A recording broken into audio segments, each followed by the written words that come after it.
आमदार इद्रिस नायकवडे यांच्या उपस्थितीत प्रभाग 6 मध्ये राष्ट्रवादी अप गटाच्या उमेदवारांचे शक्ती प्रदर्शन करत भव्य प्रचार पदयात्रा।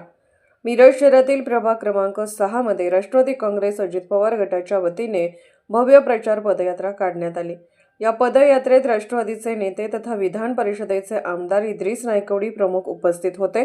या पदयात्रेत राष्ट्रवादीचे उमेदवार आझम अहमद, मोहम्मद काझी, मैनुद्दीन बागवान, डॉक्टर नरगिस सय्यद आणि जरीना जमील बागवान यांच्यासह पक्षाचे पदाधिकारी कार्यकर्ते मोठ्या संख्येने सहभागी झाले होते।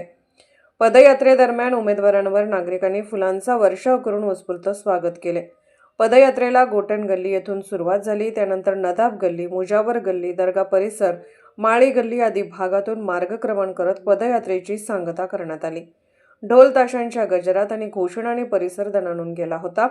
यावेळी आमदार इद्रिस नायकवडे आणि राष्ट्रवादी अजित पवार गटाचे नेते किशोरदादा जामदार यांनी नागरिकांशी संवाद साधत प्रभागातील विकास कामांचा आराखडा मांडला। रस्ते, ड्रेनेज, आरोग्य सुविधा, दर्गा परिसराचा विकास आणि मूलभूत नागरी सुविधांवर विशेष भर देण्यात येणार असल्याचे त्यांनी सांगितले। कार्यकर्त्यांचा उत्साह, नागरिकांचा प्रतिसाद आणि विकासाच्या मुद्द्यावर आधारित प्रचारामुळे प्रभाग क्रमांक 6 मधील राजकीय वातावरण तापल्याचे चित्र या पदयात्रेतून स्पष्ट दिसून आले।